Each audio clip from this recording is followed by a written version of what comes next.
through, and by the way, never consciously lies to the American people about anything, and they know that. They know that. He hasn't told them lies now for all the years that he's been in Congress. And he didn't tell them lies when he was the mayor of Burlington, Vermont, either. That's why he.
Hi, everybody. It's Friday night, and it's now 9:13.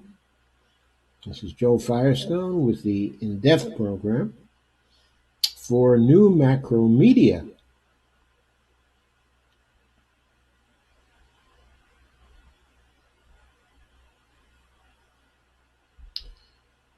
So tonight there's big news, and the big news is that Senator Warren has released her plan after considerable hounding by the press. Her plan to fund the Medicare for All bill that she co-sponsored. But there's a question about that, whether it's that Medicare for All bill or something else. And I'll get there in just a moment. I do want to turn down the glare a little bit here.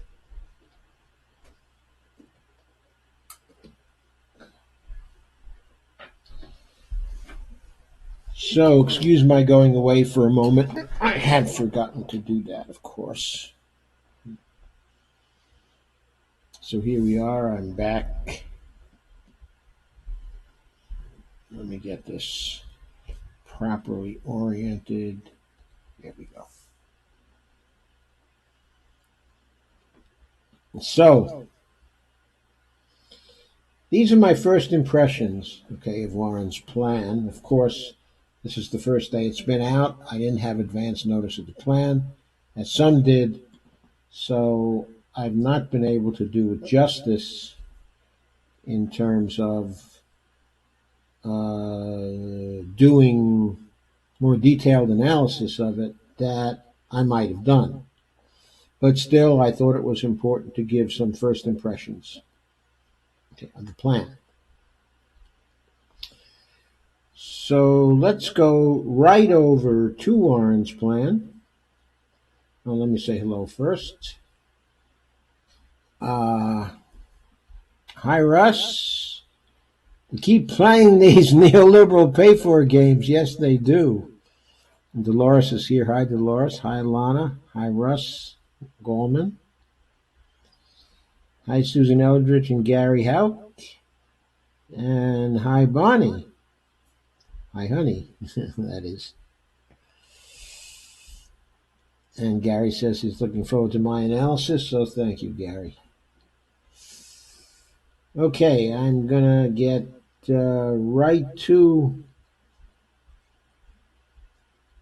Warren's plan. I'm not going to read the whole thing. I'm just going to focus on some crucial parts. Okay, the beginning of it is preoccupied with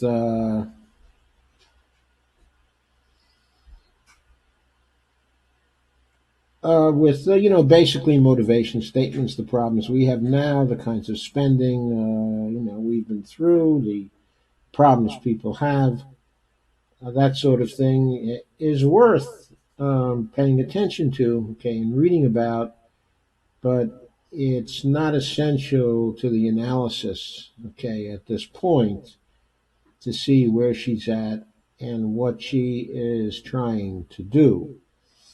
So I do want to do that justice. I'm going to get rid of some of the extraneous matter here. There we go.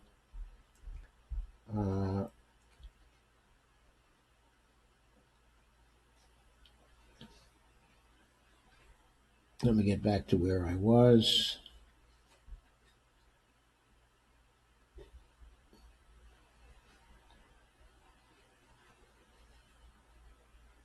Okay, so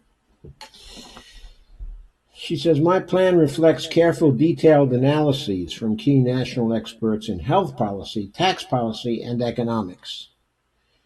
By filling in the details, we can strip away all the misleading political attacks and make plain the choice facing the American people. Option 1, maintain our current system, which will cost the country $52 trillion over 10 years. And under that system, 24 million people won't have coverage, and millions can't get long-term care. Now, number one, I don't see where that figure, 24 million people won't have coverage, actually comes from, because now there are more than 30 million people, probably as many as 31 million people, who don't have coverage. I don't see why coverage should improve any further under the current system, including the Affordable Care Act, especially not if we have a situation where people aren't expecting changes, aren't expecting things to go better, and so they vote for Republicans. So I don't know where she picked up the 24 million. Okay, but yes, she's right about the millions can't get any long-term care. She talks about the 63 million people who have coverage gaps or substandard coverage.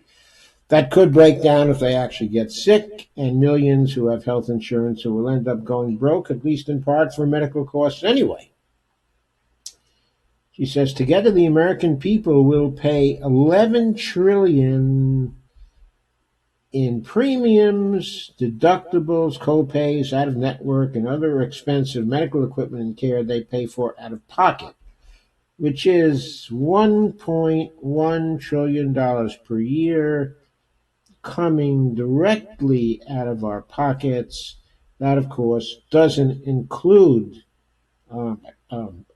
what we pay in taxes one way or another. Looking at the private sector as a whole, the private sector, under the present system, would pay that $52.4 trillion,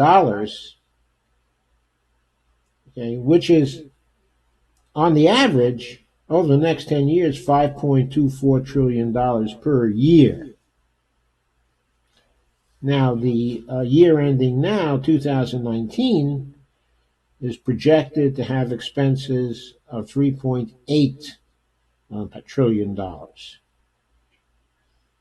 So the expectation for increases in costs and growth in costs on the present system is so high that they expect the costs to go up to 5.24 trillion per year on the average over the 10-year period.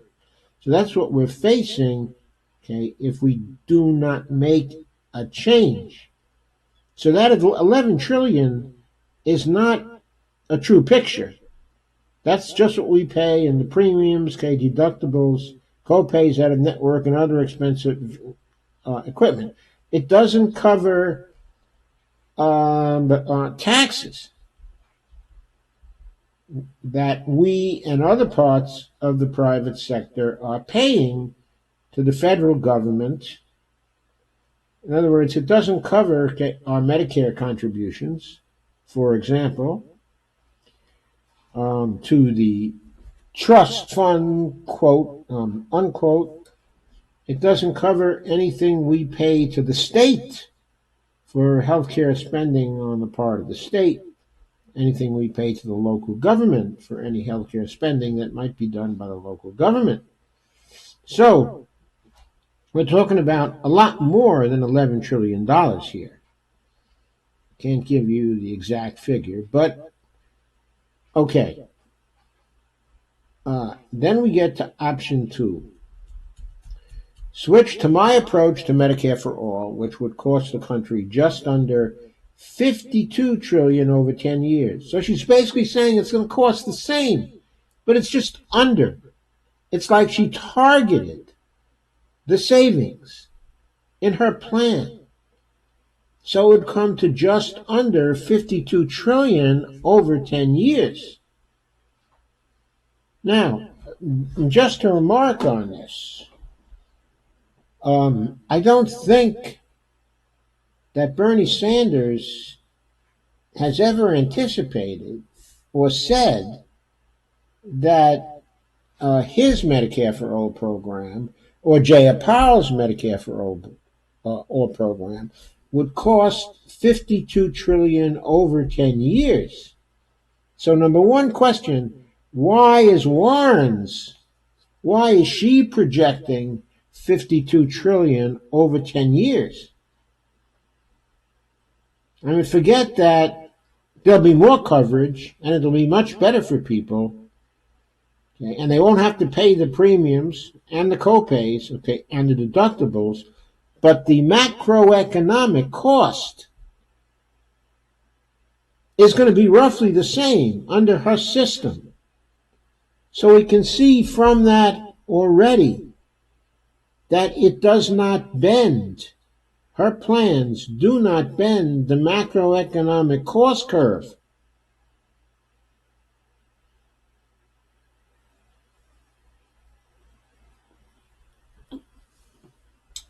Let us look at that.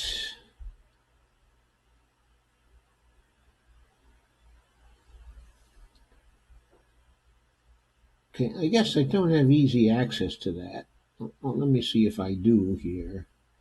No, I don't have easy access to that, and I don't want to disturb what I have on here right now in order to go through a search for it. So you have to take my word for it. But we're running roughly at 18% of GDP now in 2019 for healthcare. I think the exact figure is 17.9%.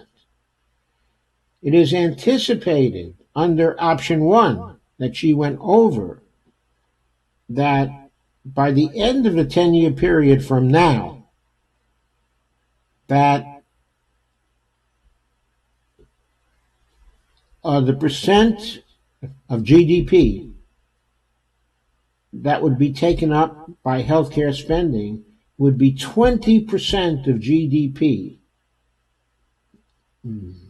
after 10 years under the old system.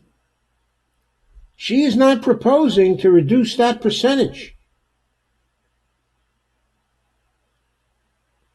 If her system is going to cost $52 trillion over 10 years, it's going to cost about the same percentage of GDP as the old system. So macroeconomically, we're not going to cut into the percentage of GDP that healthcare is eating up.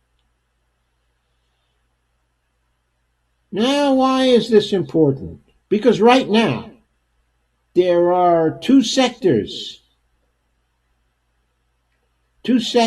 of the economy that occupy much too great a proportion of our GDP. One is healthcare spending, national healthcare spending, which, as I say, is getting close to 20%. Okay. And the other is the finance sector, which is also close to 20% of our economy right now.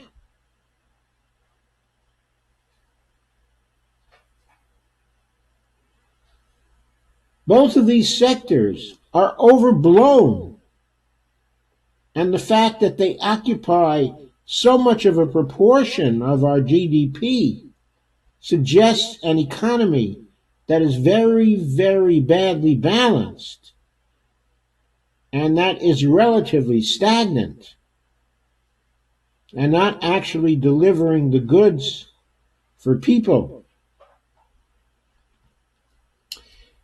But going on with what she says about her plan, every person in America, all 331 million people, will have full health coverage and coverage for long-term care.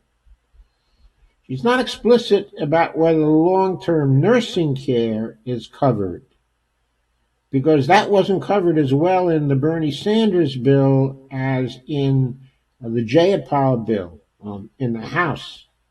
That was one way in which the Jayapal bill was better. She says everybody gets the doctors and the treatments they need when they need them. No more restrictive networks, no more insurance companies denying coverage for treatments, and no more going broke over medical bills. And then she points out the $11 trillion in household insurance and out-of-pocket expenses, that are projected under our current system, goes right back into the pockets of working people. And we make up the difference with targeted spending cuts, new taxes on giant corporations, and the richest 1% of Americans, and by cracking down on tax evasion and fraud. Not one penny in middle-class tax increases. Well, she promised that, and she's saying that. And also, I don't think there's one penny in working-class tax increases either. So, she's keeping that promise. She's saying that's it. That's the choice. A broken system that leaves millions behind while costs keep going up, and insurance companies keep sucking billions of dollars in profits out of the system, or for about the same amount of money, a new system that drives down overall healthcare costs and on average relieves the typical middle-class families of $12,400 in insurance premiums and other related health care costs. Now, I'm not sure I accept all that. She's saying it drives down overall healthcare costs. Well, if it drives down overall healthcare costs, why doesn't it bend the cost curve in relation to percent of GDP devoted to healthcare? Other countries like us, on the average right now, have 10% of GDP costs of healthcare. We have, as I said, nearly 18%. Canada has 11%.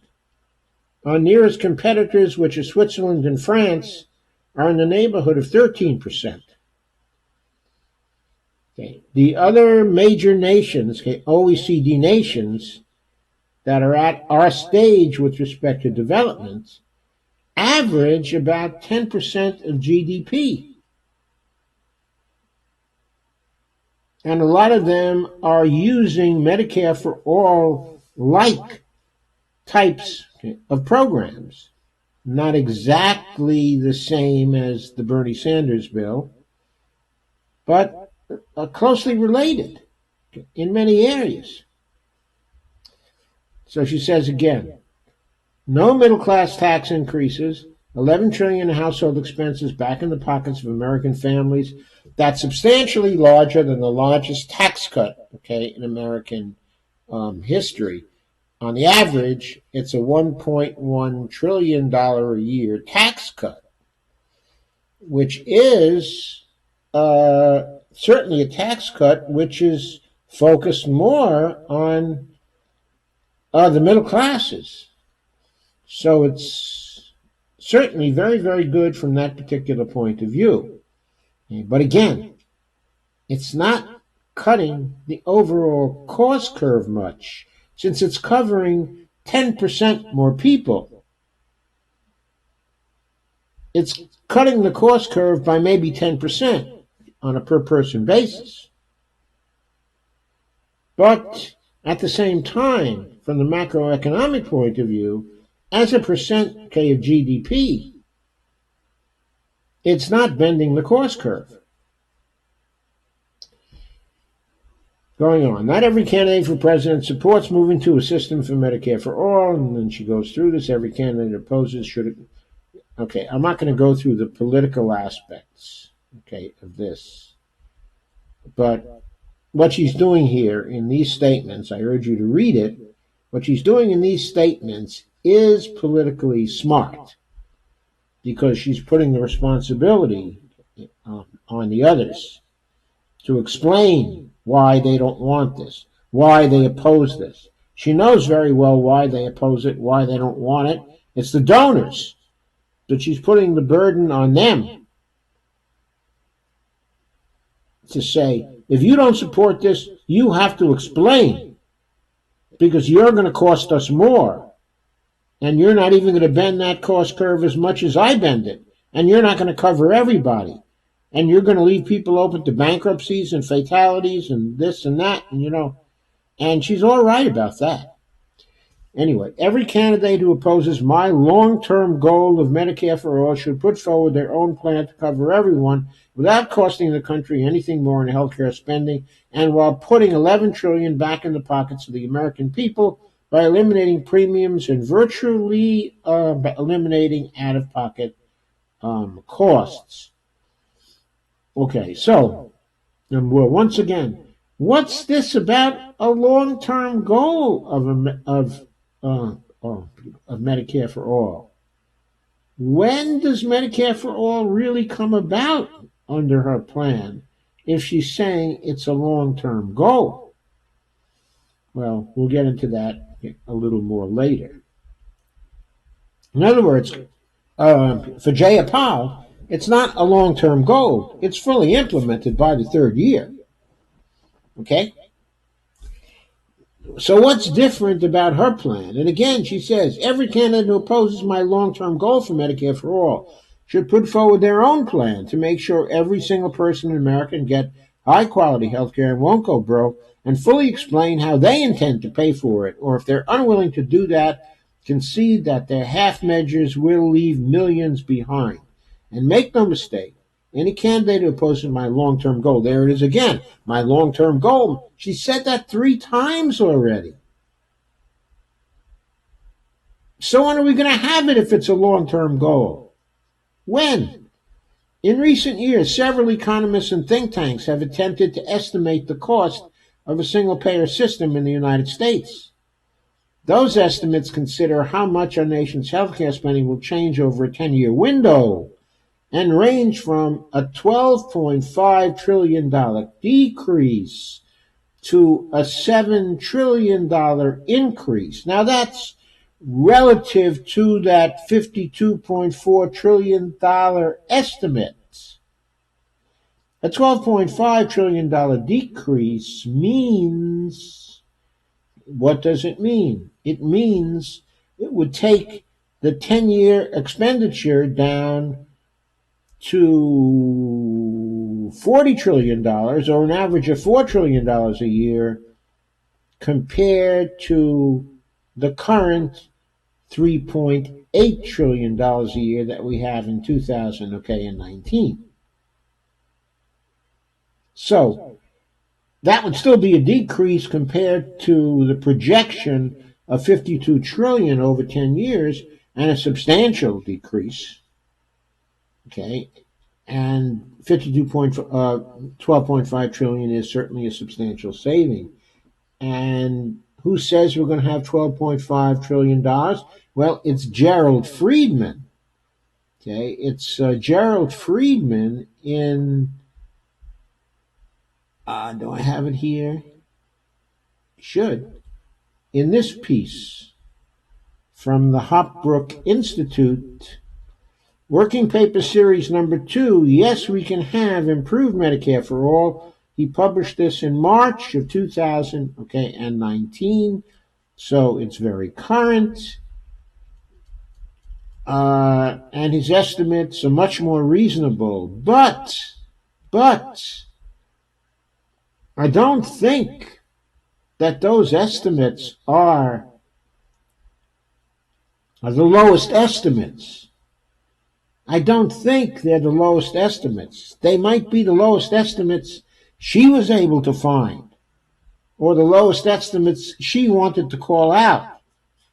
But they're not at all the lowest estimates. Okay, and she said, to a $7 trillion increase. Who does she cite for the $7 trillion increase? At the bottom of my screen, if you can read it, you can see she cites the Urban Institute that just finished a study on October 15th entitled From Incremental to Comprehensive Health Insurance Reform. I'm not going to click on that particular link. I happened to see it a few days ago, and not a few days ago, but when it appeared on October 15th, and I went over it, and I immediately dismissed it, as nonsense, because it was terribly unfair to Medicare for All, made all kinds of unwarranted assumptions, and was, in my view, a piece of nonsense that was fully in line with the ideology of the Peterson Foundation. I did not think it was a good faith effort by the Urban Institute, which in recent years has seen part of its support coming from the Peterson Foundation, which is a place, of course, that they're the leading defenders of neoliberalism, perhaps in the United States today. Okay? So they're no friends, to Medicare for All. They're not at all objective.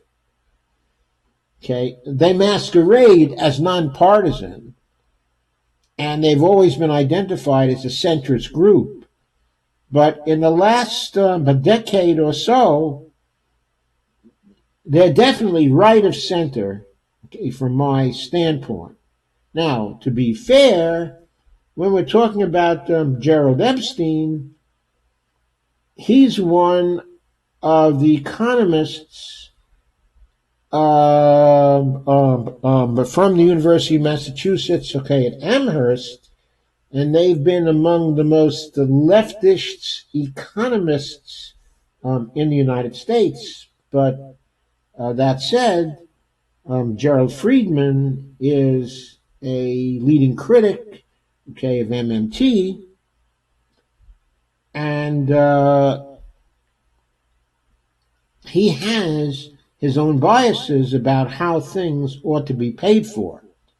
Okay, so I don't entirely trust his low estimates here either, but they're a heck of a lot better, obviously, by 19.5 trillion than the Urban Institute's estimates are. The Urban Institute's estimates were just about as high as the Blockhouse estimates, okay, from the Mercatus Center. I think they estimated a $35 trillion increase compared to what we spend now. I think they were in the neighborhood of 52 or 53 or maybe 55 trillion or something like that. Whereas obviously a $7 trillion increase tells you that they're estimating about 59.5 trillion over 10 years, okay, for Medicare for all. There is no country in the whole wide world that has implemented a Medicare for all system that has not seen a decrease in healthcare spending as a percentage of GDP. And the Urban Institute is projecting here that the United States will be the sole exception to that when we transition to Medicare for all, we're going to have a higher percentage of our GDP that we'll be paying out, okay, in healthcare. I tell you now, folks, this is rank nonsense. It has never happened before. They also consider how much additional money the federal government would need to fund this system. And those estimates range from a low of 13.5 trillion. And who gives you this 13.5 trillion? Okay, that's a low. That's given to you by Robert Pollin, who is also a professor from the University of Massachusetts Economics Department. And he offered this figure in a letter that he sent to Bernie Sanders, which we're going to check out in just a minute. And then he says, so Warren goes on and says it ranges from a low of 13.5 trillion to a high of 34 trillion over 10 years. Okay, now to be fair, what Pollin is saying, in this instance, in 2017, he estimated that the government costs for healthcare spending, state, local, and federal, would be at 1.88 trillion per year. But in 2016, Himmelstein and Woolhandler estimated that governments at all levels in 2016 were spending 2.5 trillion. I don't know what accounts for this difference, in estimates. But if I take his estimate of 13.5 and I add it to the 2.5 trillion, which also roughly seems to be the figure for this year, for 2019, that's actually unlikely. It's probably gone up a bit. But if you take the 2.5 trillion and you add 13.5 trillion to it, then you get $38.5 trillion, which is even lower than the total cost that comes out of Gerald Friedman's estimate since if you take 12.5 trillion off the 52.4 trillion, you're what? You're at 40 trillion. So even adding Pollen's 13.5 trillion to what I think is the correct figure, the 2.5 trillion, we still come out with 38.5. But then there's the high of 34 trillion over 10 years. And who estimated 34 trillion over 10 years? None other than the Urban Institute. That was their estimate.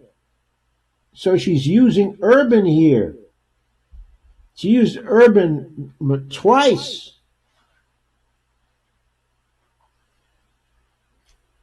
So is she biased essentially towards Urban? Is that what is going on here?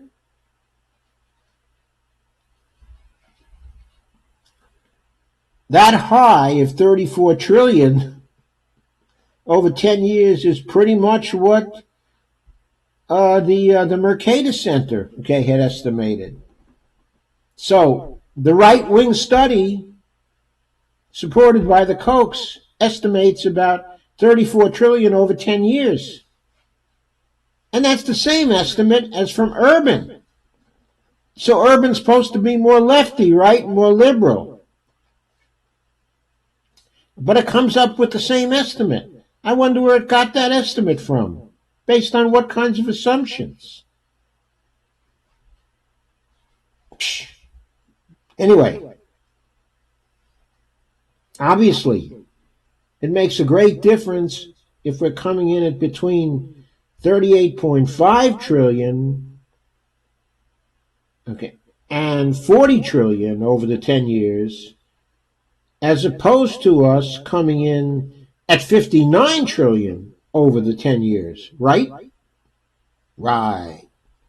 Anyway, Warren goes on, because nobody can actually see the future, some of this variation results from different assumptions about how parts of our healthcare system might work differently under Medicare for All. But most of the difference comes from policy choices. And while the Medicare for All Act is clear, so she's telling you she's basing this on the Senate's Medicare for All Act that she co-sponsored. Okay? That's Bernie's bill. He wrote the bill. For example, generous benefits, long-term care coverage, and virtually no out-of-pocket expenses. It is silent on a number of really important ones. How much will we pay for medical care and for prescription drugs? What? I mean, has she read Bernie's bill? How much will we pay for medical care and for prescription drugs?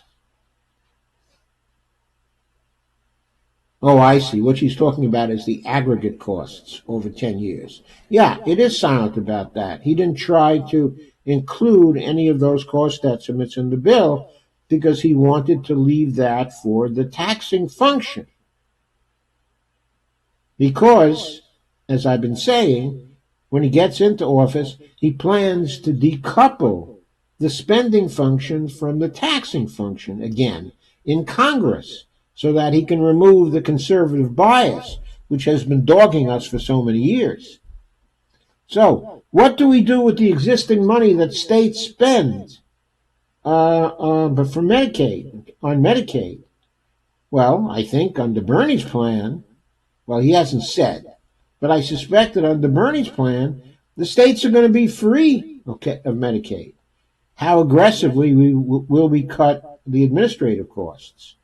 Well, that's in his bill, and it looks to me like the provisions of his bill imply that we're going to cut administrative costs very aggressively.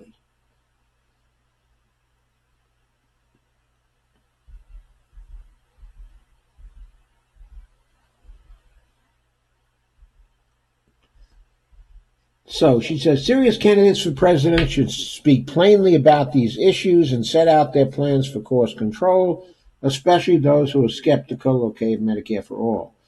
Now, while we're talking about this, it's important to point out that the Jayapal bill, Okay, the Jayapal bill is more explicit about the plans for cost control, as we saw yesterday when I went over the Day-In article, which talked about how the Jayapal bill would create cost controls. And of course, some time ago, I covered the Jayapal bill here in great detail and pointed up all the elements in it which would make for cost control. So I might add, the Jayapal bill did not estimate what the taxes would be like.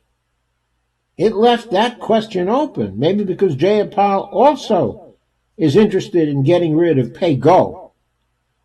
But all this kind of game that Warren is playing suggests that she's not necessarily interested in getting rid of pay-go in the Congress.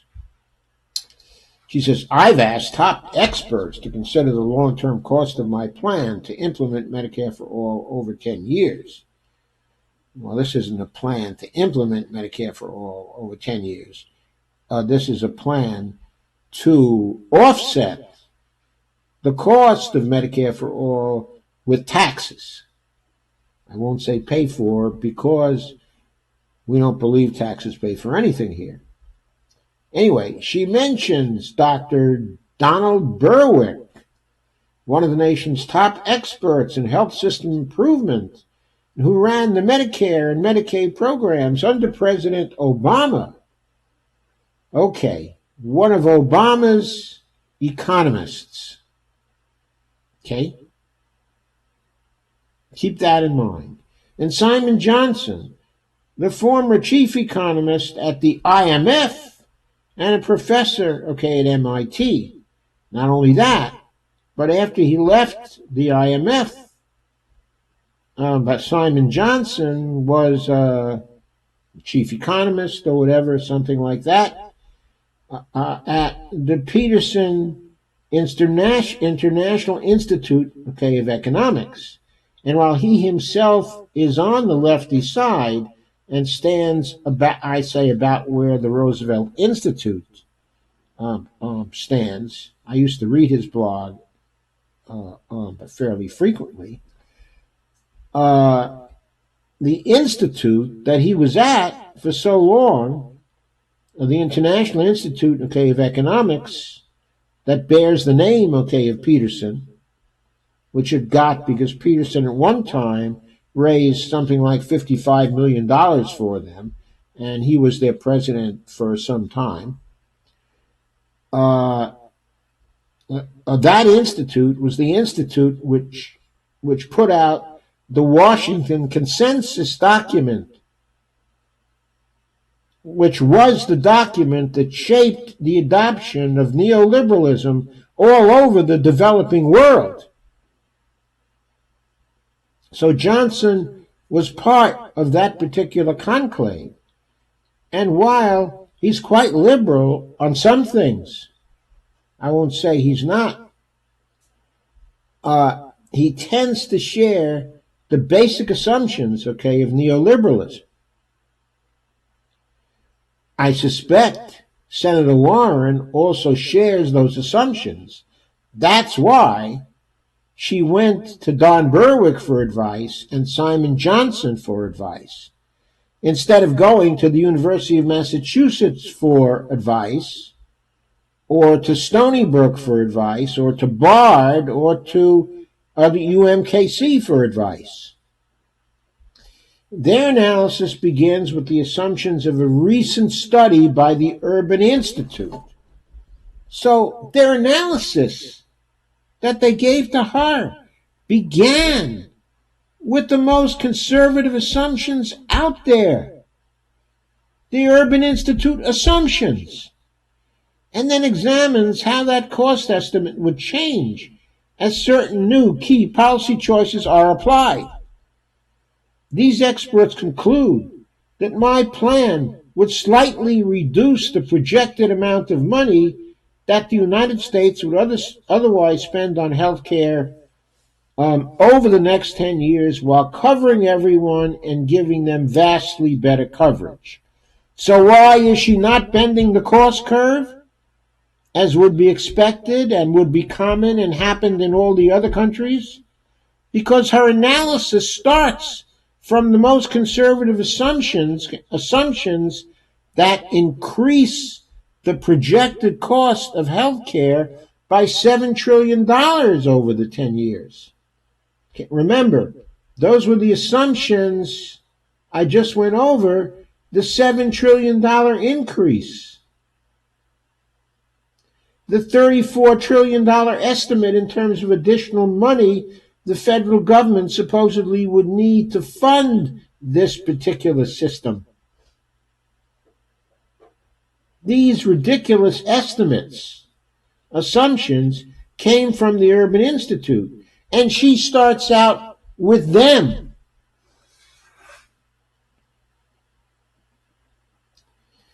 And then she says, these experts conclude that my plan would slightly reduce the projected amount of money that the United States would otherwise spend on healthcare. And you can just see her saying, look, guys, I don't care what you do, but you have to conclude that we're going to pay less for my plan than we would if we did nothing.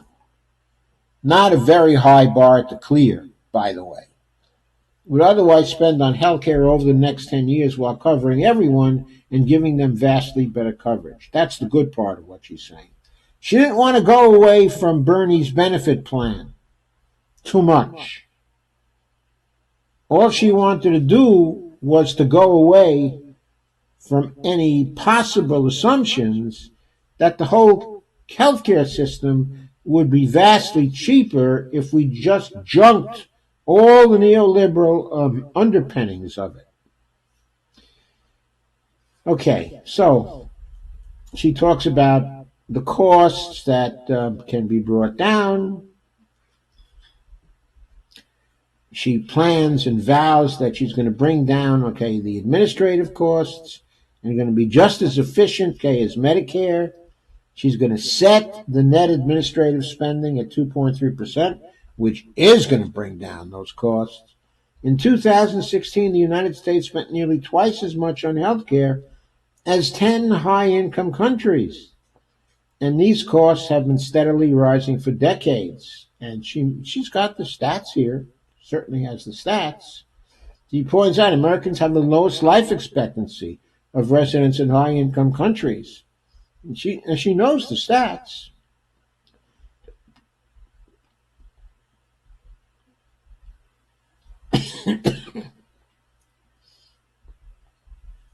And she tells people what bypass surgery costs in the Netherlands, $16,000. It costs $75,000 here in the United States. A CT scan costs $97 in Canada and costs an average of $800 and $96 here.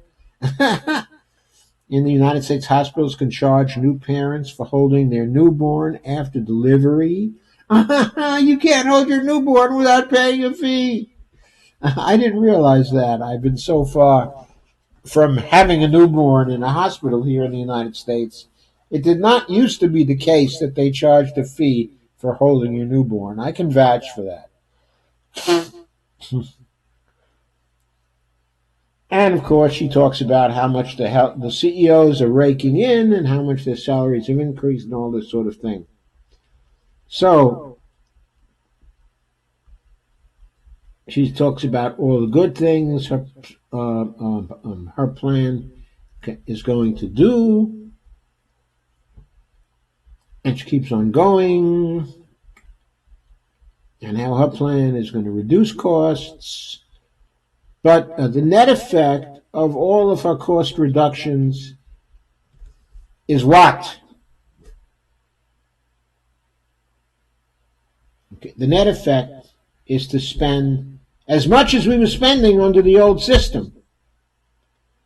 But at the same time, to save $11 trillion in the out-of-pocket costs and pass them on to others in the system through the higher taxation parts okay, of her plan.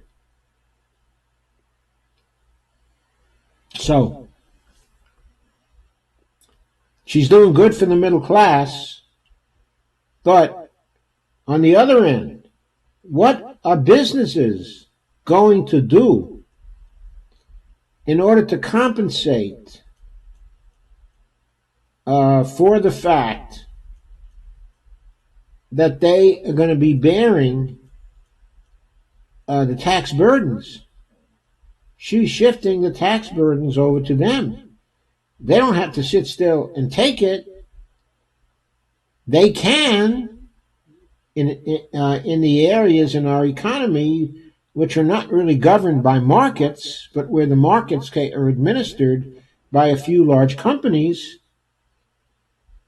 They're going to be doing what they can to recoup the healthcare costs or their share of the healthcare costs that they now have to pay, because the overall cost curve, the macroeconomic cost curve, will not have been reduced by her plan. She keeps talking about the higher costs here and how she's going to reduce the higher costs, okay, for individuals. All that is good. She has good ideas for basically using regulation to reduce the prices, okay, of drugs and to hold down costs. Let's keep on going through this. So she's good on reducing healthcare spending. Okay, and she says that's going to save over $7 trillion over 10 years. So her regulations are going to save $7 trillion, which the Urban Institute starts with, but which no other places estimate. That's like among the highest estimates for what Medicare for All is going to cost. Now, if she started with the $52 trillion estimate that we're spending now, and she saved $7 trillion over 10 years, she'd be down to $45 trillion, right? She'd be down to an average of $4.5 trillion a year instead of $5.24 trillion per year.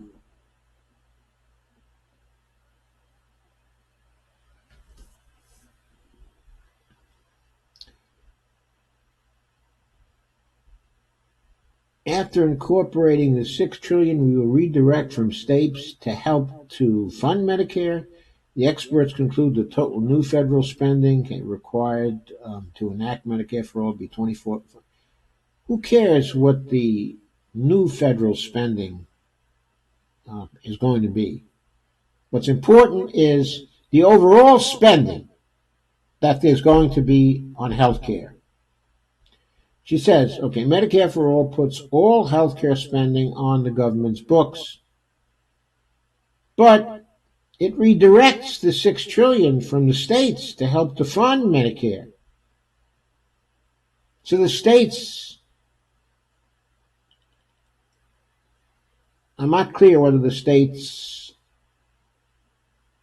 will still be paying for it or whether what she means to say is that instead of the states taxing in order to fund Medicare, that she's going to get an equal amount of new tax revenue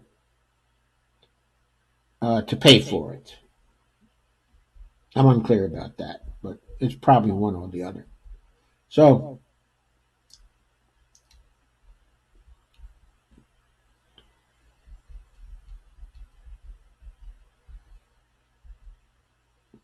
she says existing federal spending on Medicare and Medicaid will help to fund Medicare for All. She says existing state spending on health insurance will continue in the form of payments. She says, here's the main difference: individual health care spending. Over the next 10 years, individuals will spend $11 trillion on health care. in premiums, in deductibles, copays, and out-of-pocket costs. Under her plan, that amount will drop from 11 trillion to practically zero because she's sticking with that part, Bernie's bill, that says there's going to be a cap of $200 a year on pharmaceuticals. I think she's sticking with that. So she says, I asked top experts, Mark Zandi, okay, of Moody's Analytics, a Republican economist, by the way, Betsy Stevenson, the former chief economist for the Obama Labor Department. I'll venture a guess, no radical she, and Simon Johnson, to examine options for how we can make up that 11 trillion difference. They can conclude that it can be done largely with new taxes on financial firms, giant corporations, and the top 1%, making sure the rich stop evading the taxes we already have. That's right. We don't need to raise taxes on the middle class by 1 penny to finance Medicare for all.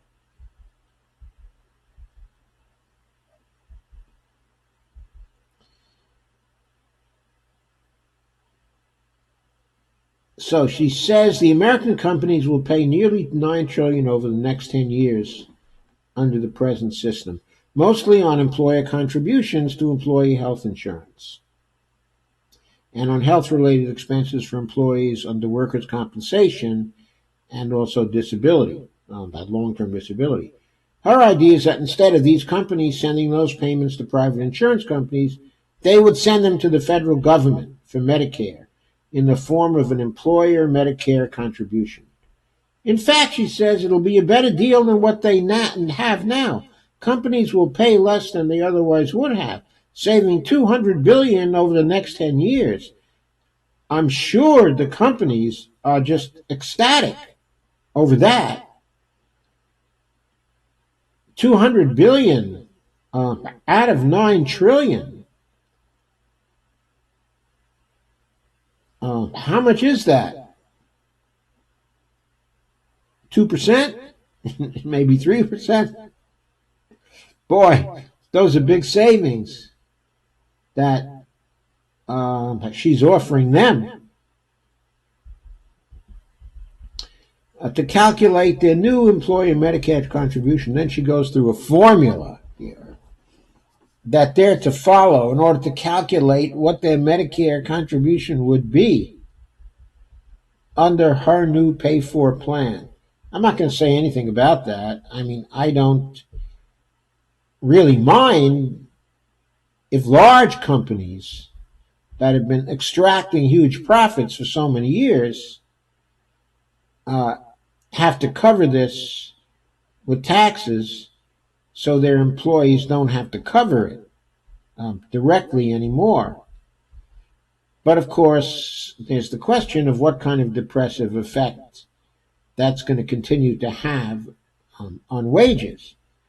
Other plans for paying for it might lift that burden off the small and medium-sized corporations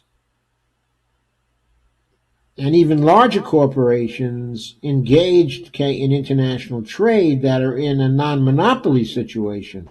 Those corporations are having a terrible time competing internationally because they've got this weight of paying for healthcare on them, whereas they're competing with companies from other countries where the government is taking care of the Medicare for all expenses, of everybody in the country. She's not proposing to end that. So she's not proposing to help our economy in that way. And that was to be one of the big advantages, of Medicare for all. Now, she wants to, of course, be in the camp of those who are helping unions that have bargained for good health care already and creates a significant new incentive for unionization by making collective bargaining appealing for both workers and employers as a way of potentially reducing the employer's employer Medicare contribution. So she's trying to throw a bone to labor here to make this a politically palatable thing to do. Of course, really, the best thing for labor is if their employees, if the employers are not paying anything anymore, but the government is totally assuming the costs. So now the employees can go for higher wages. That's the best thing for labor.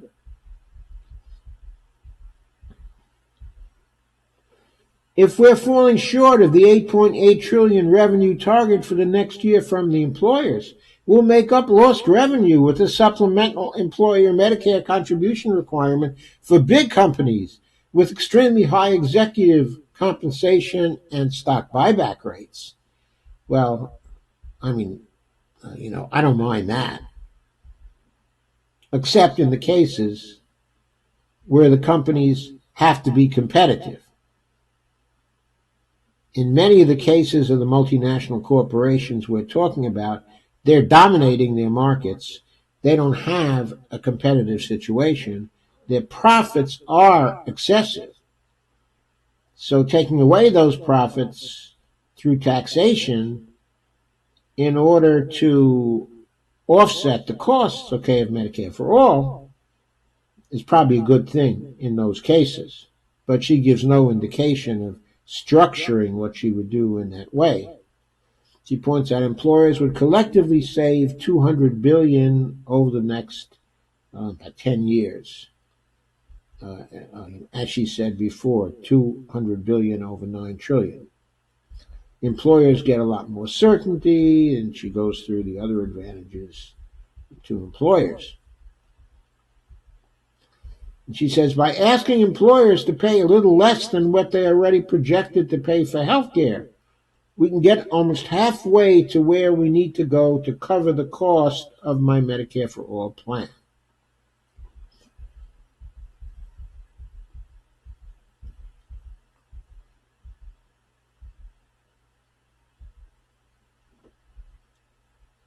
But now, since the take-home pay for workers is going to be higher,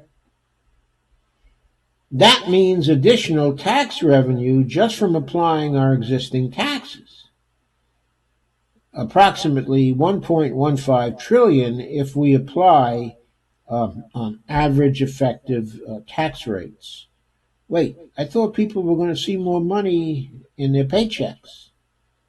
But now they're going to have to pay additional tax revenues. Before they were paying those tax revenues for the Medicare Trust Fund, I guess. Now they're going to be paying in existing taxes. Exactly what is the benefit to them then? I'm not entirely sure, at this point. It sounds to me like there may be some sleight of hand going on here. So she wants to generate another $1.4 trillion over 10 years in funding for Medicare for All through existing taxes on the enormous amount of money that will now be returned to individuals' pockets from moving to a Medicare for All system with virtually no individual spending on health care. So let me see. She promised an $11 trillion return to people. What she's saying is she wants to take $1.4 trillion back through the existing tax system. So now the $11 trillion is down to $9.6 trillion. Okay, $9.6 trillion as a gain is still pretty good. But it's not $11 trillion. So where does the rest of the money come from? It allows us to eliminate premiums, deductibles, copay, most out-of-pocket spending. 4 sources. Better enforcement of our existing tax laws so we stop letting people evade their tax obligations. Targeted taxes on the financial sector, large corporations, and the top 1% of individuals. 3, my approach to immigration. And 4, shutting down a slush fund for defense spending. Well, I guess I can't argue with those things. She talks about the federal government having a 15% tax gap between what it collects in taxes and what is actually owed because of the systematic under-enforcement of our tax laws, tax evasion, and fraud. A 15% gap. Later, she said something that really slays me, which is she's going to target it by hiring more people for the IRS, including the Criminal Investigation Division.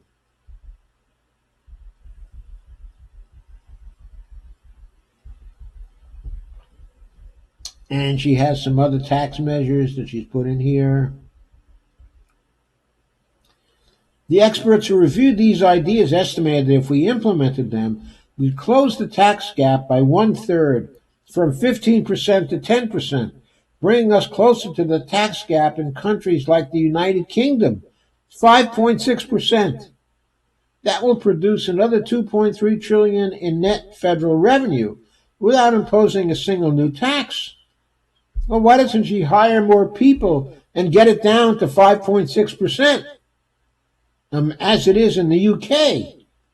I mean, we know from the UK that it's possible. So why is she stopping at 10%? What's that about?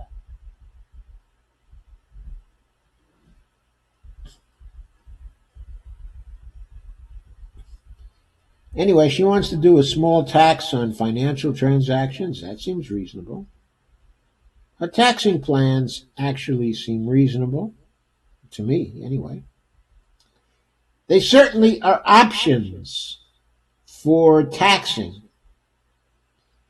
and they make good sense on a number of fronts. I suggest we take these options and we add them. Do I have Bernie's options up here? I'm sorry. I don't have Bernie's options up here any longer. But oh, wait a minute, I do. I do, don't I?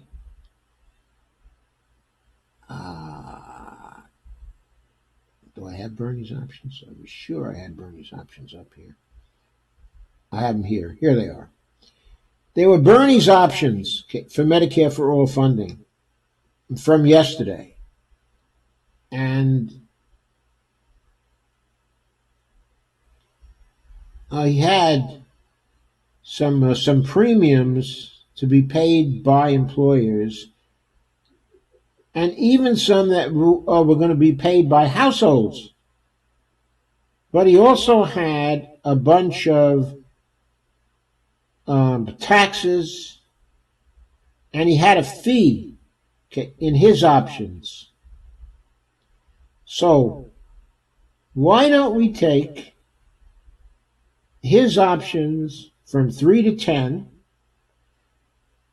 and add them to the things that are proposed by Warren here? And then we can have even more options for taxing people. And then we can take all those taxes that will contribute the most to reducing inequality and use them to fund our Medicare for All program. How about that? That sounds like a good idea to me. But you know me, I'm a dangerous radical. So, before I end what Warren had to say, I did want to go over the letter from Pollan to Bernie Sanders, which contained that 13.5 trillion additional figure that the federal government was going to have to spend. This was from the period 2017 to 2026. Since time has passed, we're now looking from 2020 to 2029. But I want you to notice some very funny things. For the period 2017 to 2026, the total system costs were going to be, under Medicare for All, were going to be 37.8 trillion for those 10 years. Under Warren's plan, they're going to be $52 trillion, almost $14 trillion higher.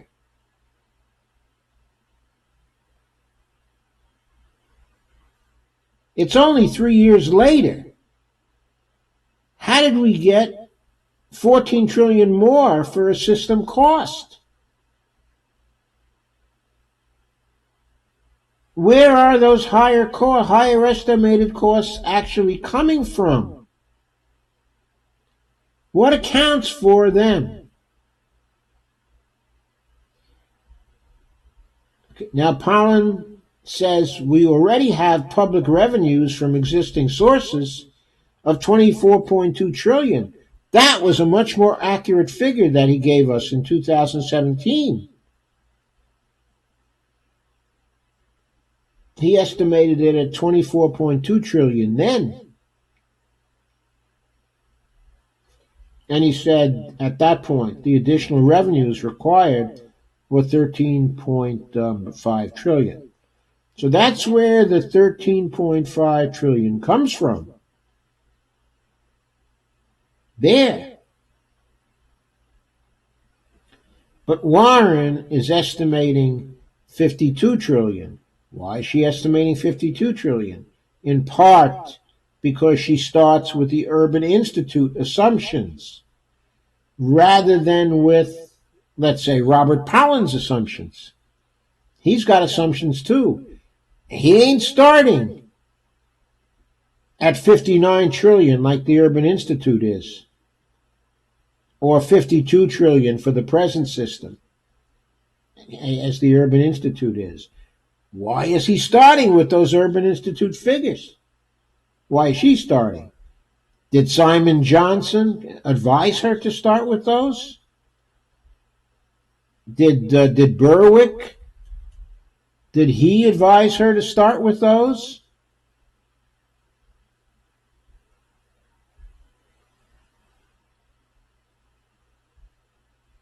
As of 2017, the U.S. was spending $3.24 trillion on health consumption expenditures other than public health programs. I'm not sure if that figure is correct, but anyway, that's the figure he used. He estimated that through implementation of Medicare for All, overall U.S. healthcare costs would fall by 19.2% compared to the existing system. If Warren used that figure of 19.2% compared to the existing system, her estimates for the Medicare for All cost would have fallen to roughly 40 trillion or 41 trillion instead of the 52 trillion we see. And she would have had a lot less revenue to make up with her taxing proposals and other proposals for saving. So, compared to Bernie, she provides in this, if you study this carefully, she provides an excellent basis for Bernie. He could start with the $52 trillion estimate and say, hey, according to Pollan's study, there's going to be a reduction of 19.2%. So we're going to round that off to 20%, which is conservative anyway, okay, because other countries are getting savings of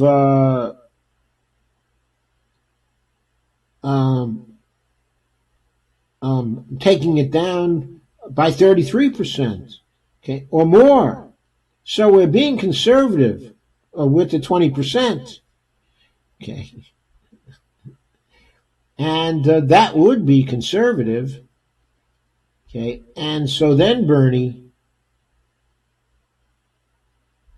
would only have to find, let's say, $15 trillion, which he can easily do. He already has options which total more than that, which total 16.2 trillion, okay, or more. So he could come out and say, well, I'm not going to have any taxes on the middle class either.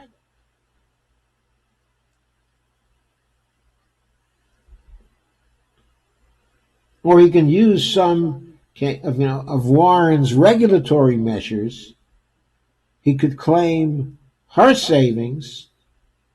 He could claim some of her taxes, add that to some of his taxes, and he could show that he doesn't have to raise taxes at all anyway.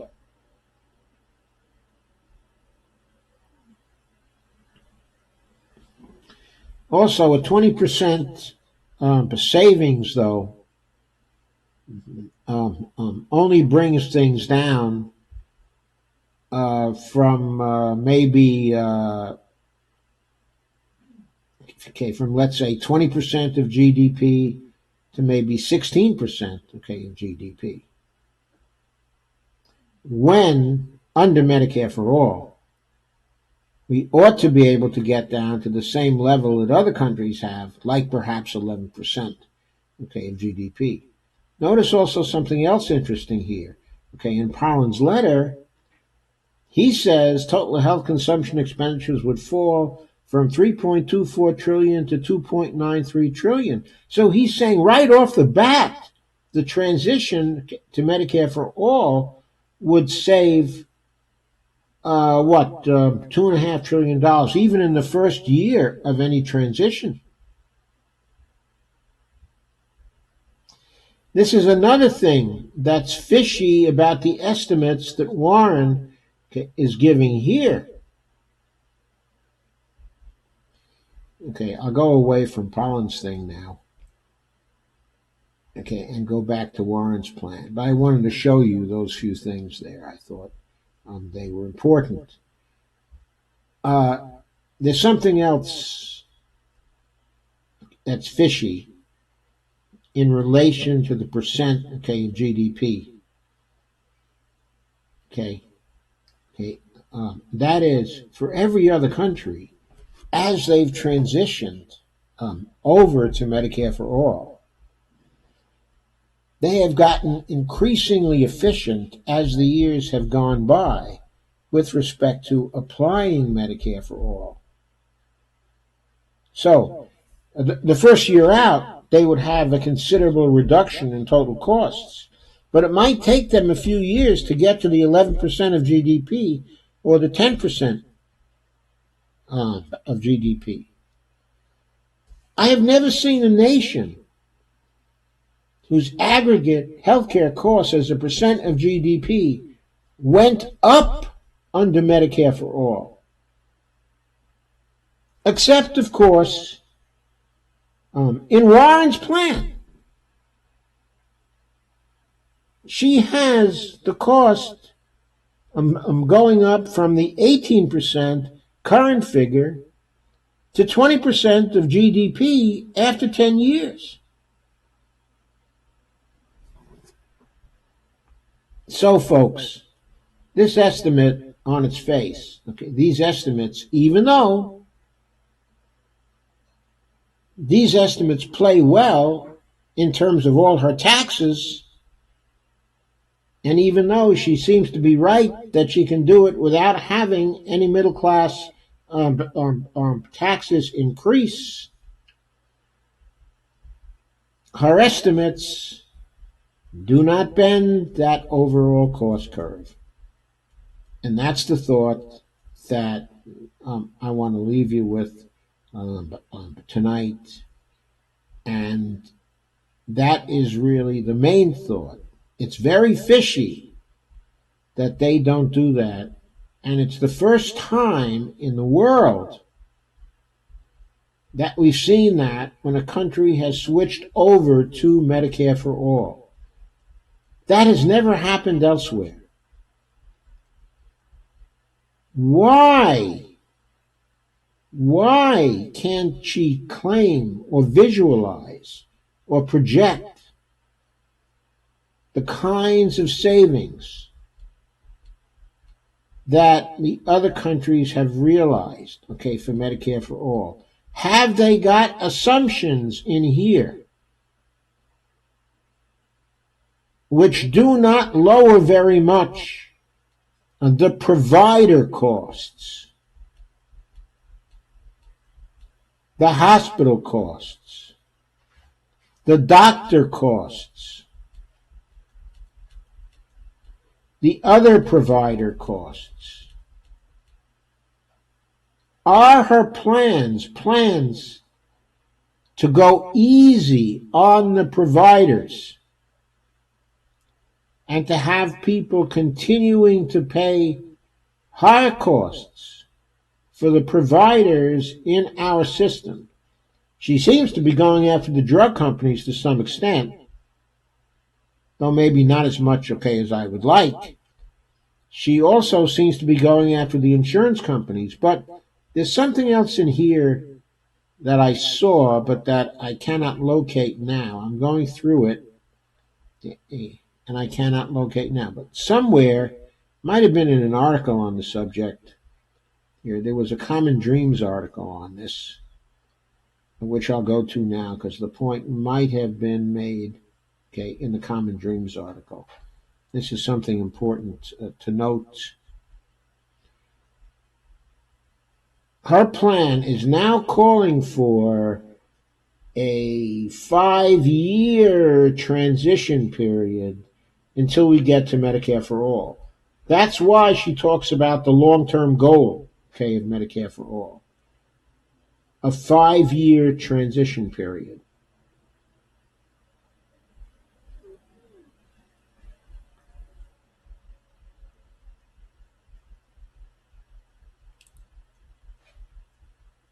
Is it here?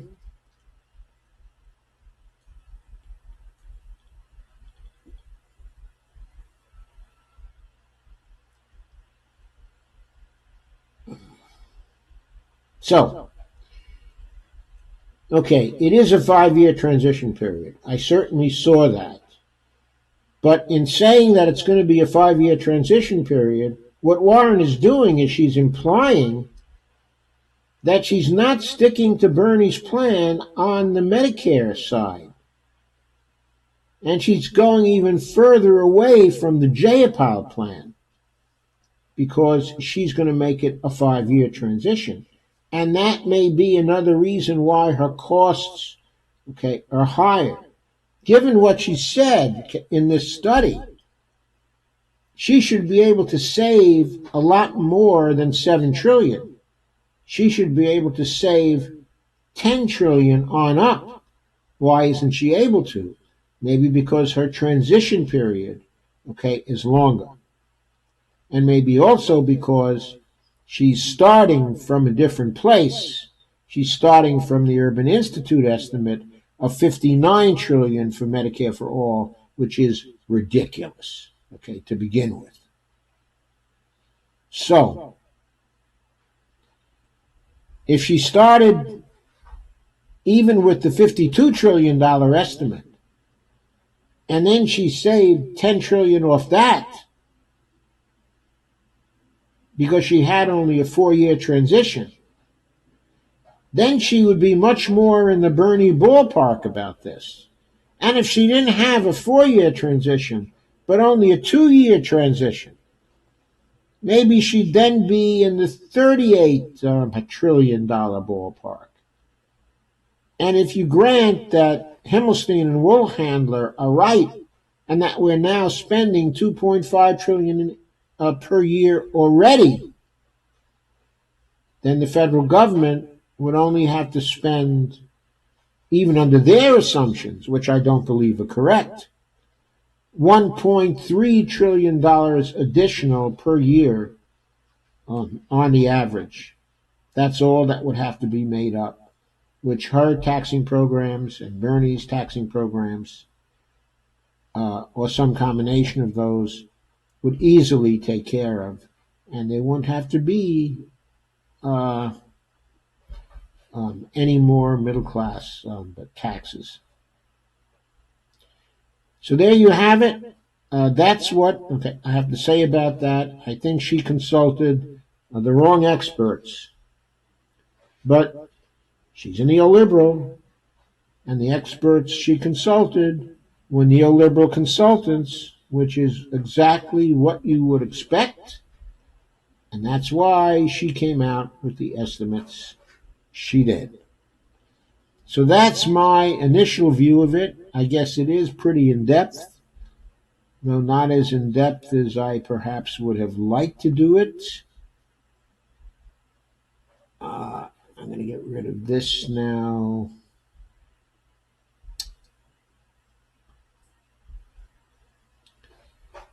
And this, and I'm going to go back to my basic view here. And then I'm going to go visit you on Facebook and see what you're having to say. Okay. When is my view going to change? There's usually a delay. Yeah, here I am. Okay, the delay is over.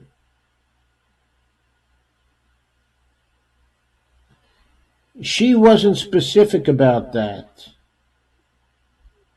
And Susan Eldridge says, what do you mean? Okay, let me go back to the beginning of your comments and start to take them in order here. I'll take them for as long as they come. I will get to you. Hi, Joanne. How are you? Hi, Devora. Great to see you here. And Nick Giordano. Hi. Great to see you. And Margaret Ames has joined. Susan Eldridge says, Warren's plan is 52 trillion. Bernie's is 32 trillion. Okay.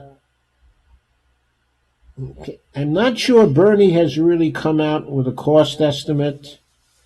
Okay, according to the Blay House study, I think what you're talking about is the Blah House study here that was done at the Mercatus Center that was funded by the Koch brothers. What they were talking about there was the additional cost over what we're paying now.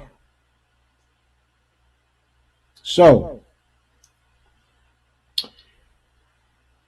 they were adding the additional costs to federal spending. So Blay House's cost was 35 trillion additional dollars. And they arrived at an estimate for Bernie of $32 trillion additional for his plan. Not just $32 trillion, but $32 trillion additional. If we assume the federal spending was already at 2.5 trillion, or the governmental spending was already at 2.5 trillion, okay, then an additional 32 trillion would be 57 trillion. It would be actually more similar to the Urban Institute's starting place for the Bernie type of plan, which is even higher than the study supported by the Koch brothers. Fox News says, now Bernie's plan sounds better because it's cheaper than Warren's. Well, it's cheaper than Warren's because she started out with the Urban Institute estimate. She says Warren is muddying the waters. Yeah, she is, because she wanted to come out with a political appeal to the middle class and say, no, your taxes are not going to go up. Hiya, Sandy Degg. She said, no, your taxes are not going to go up. I'm going to go through with my promise not to raise middle-class taxes. And Susan, it doesn't sound like Warren's plan is going to save money. Warren's plan may save but quite a lot of money. but she's using the savings. She's using the $7 trillion in savings to go down from a $59 trillion starting place to a $52 trillion starting place, when neither is a valid starting place. Even in the first year of Medicare for All, we're going to save something. If we went there next year, even in the first year, of Bernie's plan, he'd probably be saving $600 billion or something like that, or $700 billion off the $3.8 trillion we're spending this year. And Warren would probably be saving a decent amount too if she implemented her plan according to Bernie's bill. She's supposedly saying she's still with Bernie's bill, the finance sector. Yeah, what the percent of GDP occupied by the finance sector is currently something like 20%. It's very similar to the healthcare sector as a percent of GDP. Both are overblown, and they both spend more dollars each year than the military spends. Susan says Bernie covers long-term care for home and community care, but not for nursing homes. Yes, I know. Nursing homes are covered by Jayapal, though. So people no longer have to go broke because before they get to stay long-term in nursing homes. Okay, Jayapal covers that, but Bernie doesn't. Now, Bernie did that because he wanted to get co-sponsorship in the Senate, and he made certain compromises. But when he gets into the presidency, he's not going to make those compromises because Kirsten Gillibrand and Cory Booker and people like that are not going to oppose him on Medicare for All at that point. So once he gets into the White House, he's going to be free to go with the Jayapal bill, or even better, and get it passed. And Russ says, Amazon.com winners take all, the elites charade of changing the world. Rob Rivera's joined. Hi, Rob. He says, I've been hearing about her plan. It's a disaster, but I'm glad you're covering the details and can really appreciate how shitty her plan is. Well, look. If she sticks with Bernie's benefits, then her benefit plan is fine. And her financing plan doesn't count because she's starting with the wrong projections for Medicare for All in the first place. But if we took cost projections for Medicare for All, which are fairly decent, and then applied her taxes to it, it would be cheap. So her tax plans, on the whole, are pretty good. Some of the ideas are interesting. Her regulation plans are pretty good, and are interesting. But don't mistake her plan for a plan that's telling you the truth about how much Medicare for All is going to cost initially, because she's starting with that Urban Institute estimate. That's a bunch of baloney. That's what the issue is, Rob. That's what the issue is.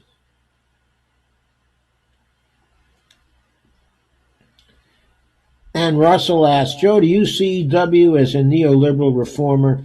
I certainly do. And I view her advisors on this. Okay. You can tell a lot about a person by their choice of advisors, especially economic advisors. She chose people who were Obama people or who were people that Obama very well might have called on for advice, including Simon Johnson. He was right in the middle of it. He was right in the middle of those groups that would be called in to give advice, okay, in the Obama administration, and who would have been right at home there. Okay? And you can tell what the administration of people is going to be like by who they're going to appoint. I mean, the people Bernie is going to appoint for economic advice, it's going to be Jamie Galbraith. It's going to be Stephanie Kelton. Okay, it's probably going to be Rick Wolf. Okay, it's probably going to be Pollan. Okay, Robert Pollan, and maybe Jerry Friedman.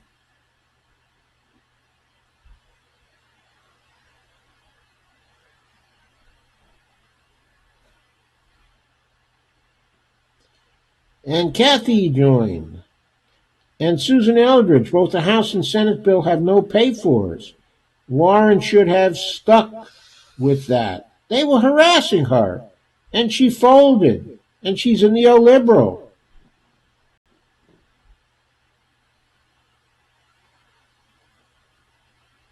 EW's head tax is regressive.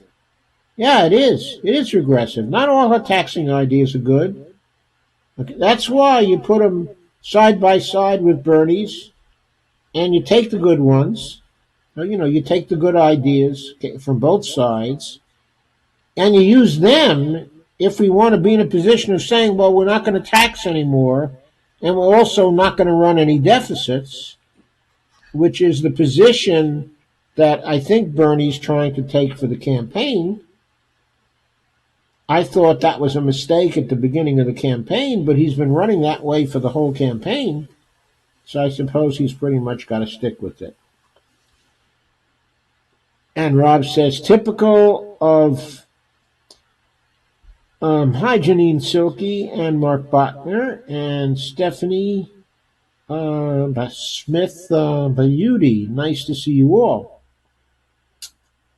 And Rob says, typical of the knowledge class, they love making shit complicated because it makes them feel real intelligent and love to appear to the public as a real policy wizard, otherwise known as a wonk. I'll make it simple. It's a pile of shit with whipped cream covering. If so, you won't know what it is until it's in your mouth. And Russ says, gotta call it a night. Scott McGee says, where does it say on her website that the 10-year cost will be $52 trillion? Because that sounds like how much we're already paying. Bernie's plan is a tax cut.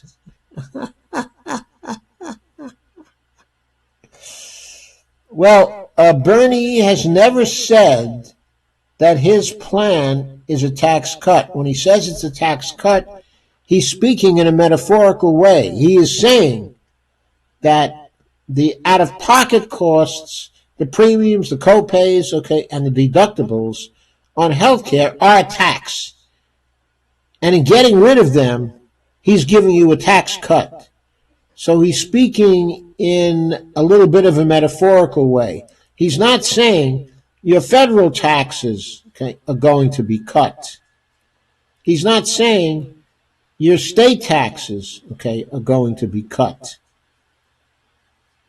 What he is saying, though, is that the overall cost of health care is going to be cut. He is promising to bend the cost curve. His 10-year cost is not going to be $52 trillion. It's going to be more like $38 trillion, $36 trillion, maybe even $34 trillion. Depends upon how many years it takes them to get down to the average level for nations that have something like a Medicare for All program, which is roughly 10% of GDP. We'll eventually cut it by 8% of GDP. Our GDP per year is now 21.5. So we're looking at cuts of roughly 1.5 to 1.7 trillion a year, roughly 17 trillion over 10 years. Taking the $52 trillion cost, take 17 trillion off it, that's $35 trillion. Bernie's plan, in the end, is going to cost something like that. That's what I expect to see from it. It may cost more because he's got this stinky 4-year transition he's got to get rid of. He's got to get at least to Jayapal's plan. Do you know any of these people that wrote Warren's cost proposal? I don't think they know MMT. I think Simon Johnson has read, some MMT. He knows of it. I don't think the others know of it or care about it. I don't know if Simon Johnson cares about it either, but I think he knows about it. He's had some contacts with it because some of us have harassed him on his blogs online. And Rob says, does her bill say a $500 cap per month on out-of-pocket prescription drugs? I don't think so. I did not. If she's going with the Bernie bill, but just adding pay-fors to it, which appears to be what she's saying here, except for increasing the transition period to 5 years, then no, it doesn't. She doesn't say anything about a $500 cap on drugs. Her cap on drugs, if she follows Bernie, should be $200 a year. Hey, Barry Kramer, haven't seen you for ages and ages. It's good to see you back.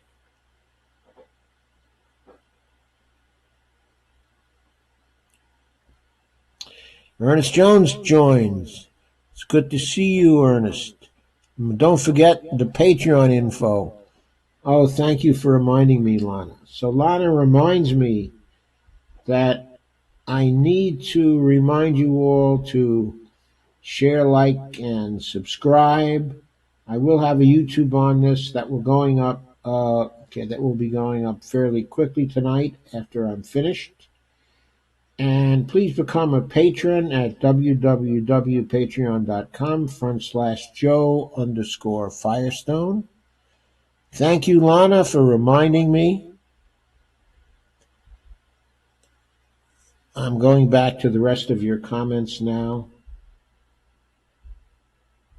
I will not sign off until I have covered your comments. Rob says, exactly, Yoda. You can tell what one's administration is going to look like based on the company they keep. Absolutely. And you can tell who they're going to call on. And it's not simply the political company they keep. It's like the expert company they keep. Now, there were a number of times during the last 10 years when Bernie's called on Jamie Galbraith. He calls on Reich also. Sometimes. Okay, and that's not such a good call. But I think he's actually closer to Jamie. When he wants something really intellectual done, he goes to Jamie, and then Jamie collects the people. That's how Bernie got to Stephanie Kelton in the first place. Through Jamie.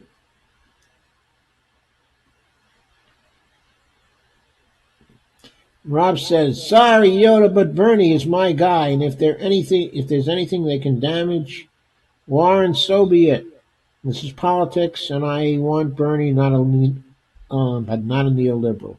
I feel the same way, Rob, but I'm not going to lie to you. I'm going to tell you the truth, as I see it. You can do what you want with that particular truth. Okay, but I'm not going to tell you. What I'm going to tell you is that Warren started out with the wrong estimate. And that's part of the reason why she looks a lot worse than Bernie on the costs. Now, I do think that her only $7 trillion in savings, or something like that, is reflective of the fact that she probably doesn't plan to go as tight on the Medicare providers, okay, as Bernie does. So maybe she plans to take out some other aspects of his bill. Susan asked, did he do the 4-year transition to get more moderate Dems to co-sponsor? Yeah. People like Cory Booker, Kamala Harris, and especially Kirsten Gillibrand.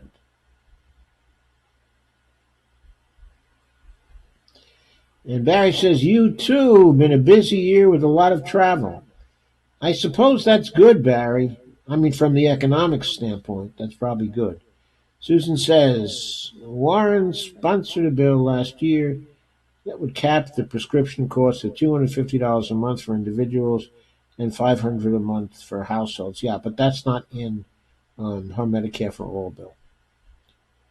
She promised in that bill there would be almost no copays. That sounds like it's the Bernie bill. So Bonnie is pointing out to me that my nose is falling below the horizon, so I have to look at the monitor. So I'm glad she reminded me so I can get my nose above the horizon again. Sorry about that. I keep looking at my screen instead of my monitor. If I look at my monitor, I get my nose up a little bit.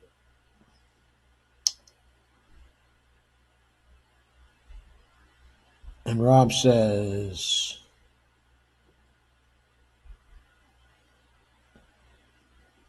I hope he calls Stephanie.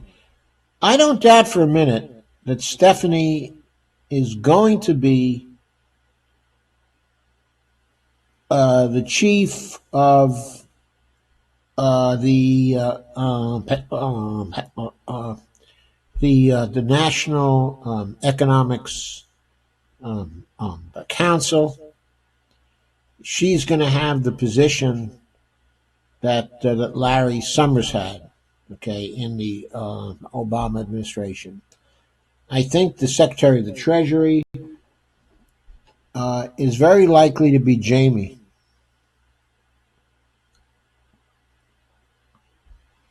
So that's my guess.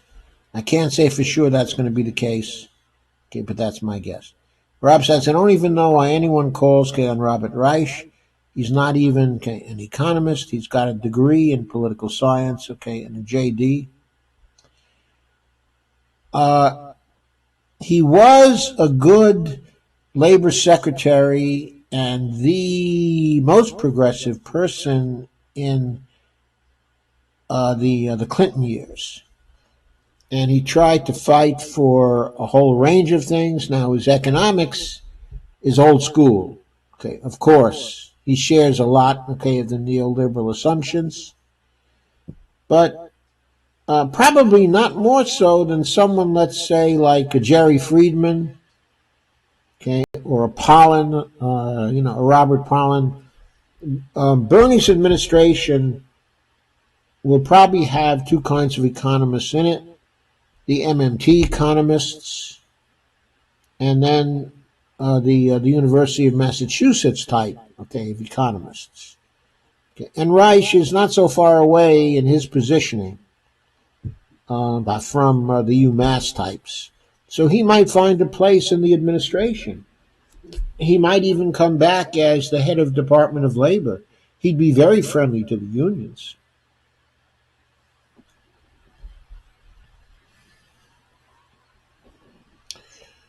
Rob says, I will never vote for Warren under not situation. I see her as another Obama and will stab everyone in the back.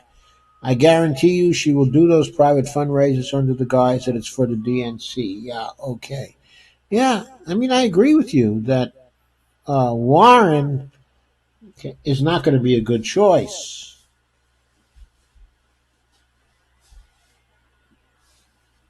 And we should do everything we can to defeat her. Warren says she won't do corporate fundraisers for her. Kathy says, maybe you should wear a neck brace so you should keep your head up where we can see you. Thank you, Kathy. Maybe I should do that, something like that. just as a reminder not to put my head down and to use the monitor instead of my laptop screen. Rob says, her campaign, but she will do them for the DNC, is the most ridiculous thing I've heard. Well, it shows where she's really at. Huh? She was scheduled to do a fundraiser for the DNC in October. She probably did it, didn't she? Oh, no, I was talking about the UMKC economists, Rob. I wasn't talking about the UM economists. Oh, when you say the UM economists, I think you're talking about the University of Massachusetts economists. It's not that there's so much that's special about them, but they represent a particular school of economics that Bernie has found attractive in the past and that he relies on now. He still talks to Pollan. I mean, he still talks to Friedman. He still talks to Epstein. And I think he still talks to Wolf. And a number of those guys were on his dream team, along with the UMKC people. I expect he's going to call on them again, if only to get a different view from the MMT view. Because I think he likes to have conflicting perspectives, around him. So he's probably going to have some of them on his team. I don't think, though, they're going to head the team. I think Stephanie is going to head the economics team in his administration, other than at Treasury, where I think probably Jamie is going to be the Secretary of the Treasury.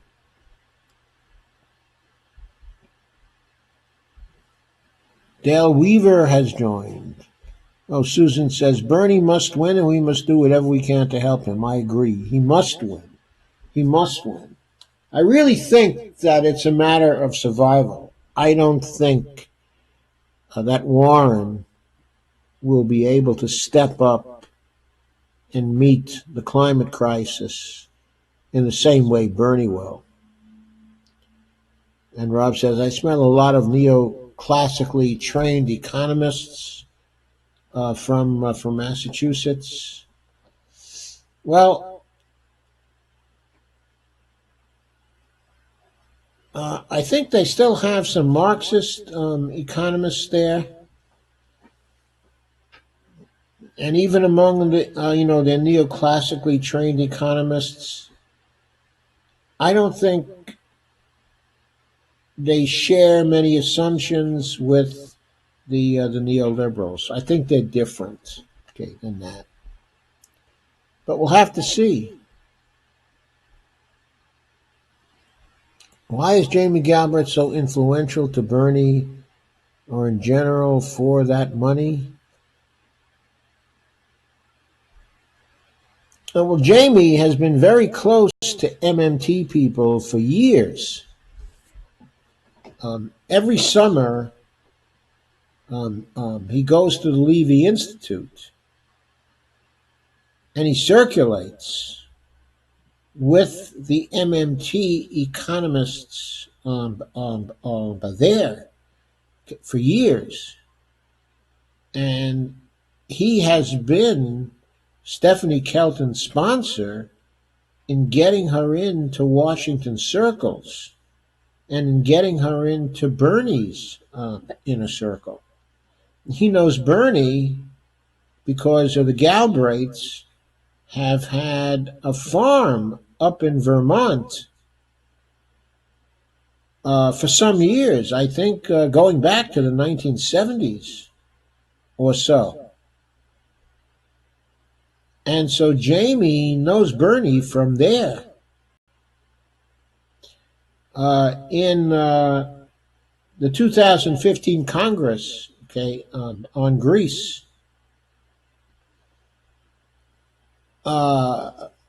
when Stephanie was the economics chief for Bernie on the budget committee, when he was the ranking Democrat, okay, on the budget committee. Well, Bernie held a conference, okay, on Greece, and the panel on that conference included Stephanie, who was the moderator. Bernie himself made some speeches.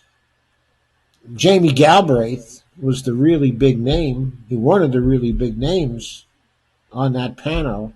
Joe Stiglitz, who's a Nobel Prize winner, was another big name on that particular panel. Then they had a right winger from the Heritage Foundation. Okay, his name is Jacob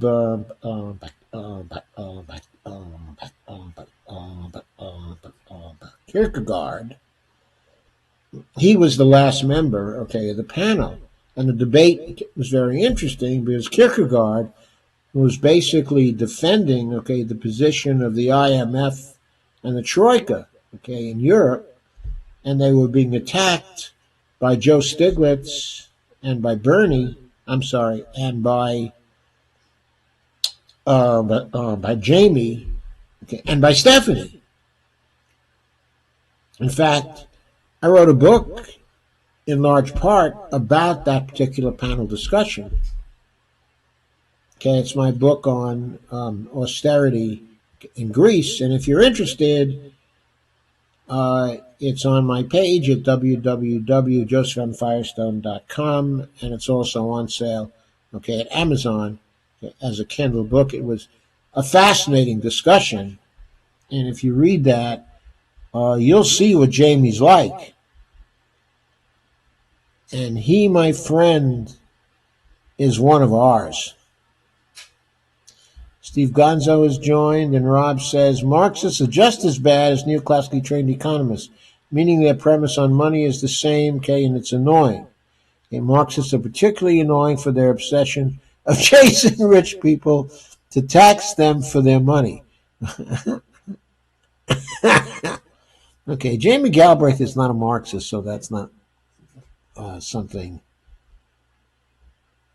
Okay, I don't want to suggest there's a connection there. Rob says, sorry, chasing rich people on the claim that we need money only tells me we need to ensure these rich people are going to remain rich. Otherwise, where is the government going to get money from? Well, of course, we don't claim that here, and we know that Bernie does not believe that. So Rob says, what? He was defending the IMF and the Troika? That's gross. The Troika, the IMF, and most definitely the ECB. Yeah, this guy Kierkegaard was. He was there to balance off the rest of the panel, which was anti-neoliberal. Stephanie, Jamie, and Joe Stiglitz were all arguing against what the neoliberals were doing to Greece. So Bernie thought, and Stephanie thought, there should be some balance on the panel. So they asked this guy Kierkegaard to come in. I personally thought he made a fool of himself, but that's all right. That's, just my thought, which is reflected in my book on the subject.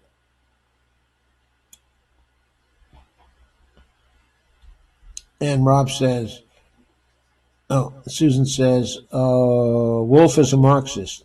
Yes, he is a Marxist, but his thinking on cooperatives is extremely interesting and is perfectly compatible with an MMT point of view.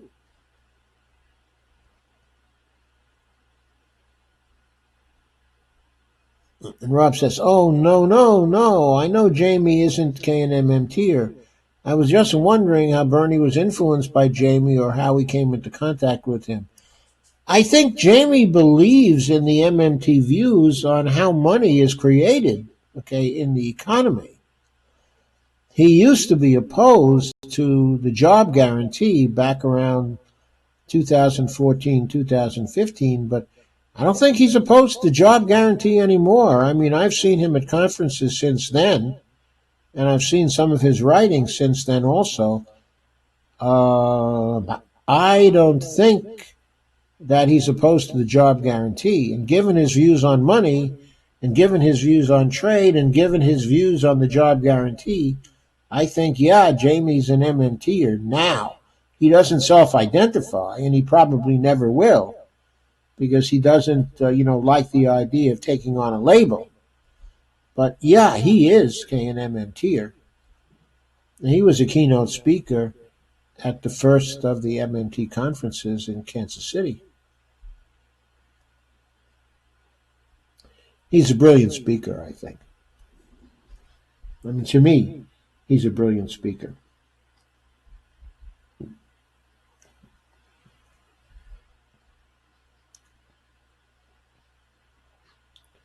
And he's got great values, too.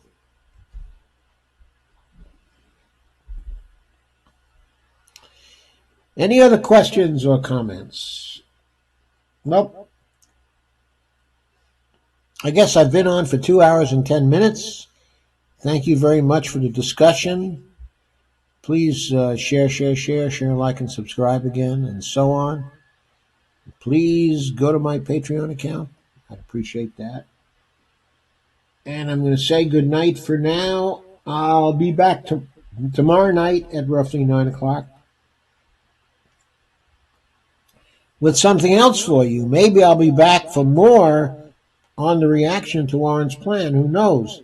But if not, I'm going to talk about the climate crisis. Okay, and Lana says, I think by Galbraith is intimidating. Well, I don't really find him intimidating. I find him very gentle and very gentlemanly. I really like him. I admire him, too.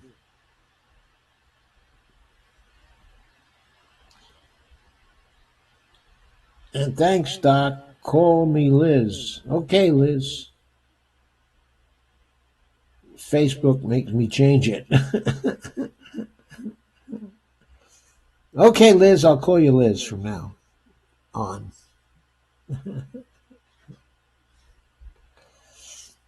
Okay, good night, everybody.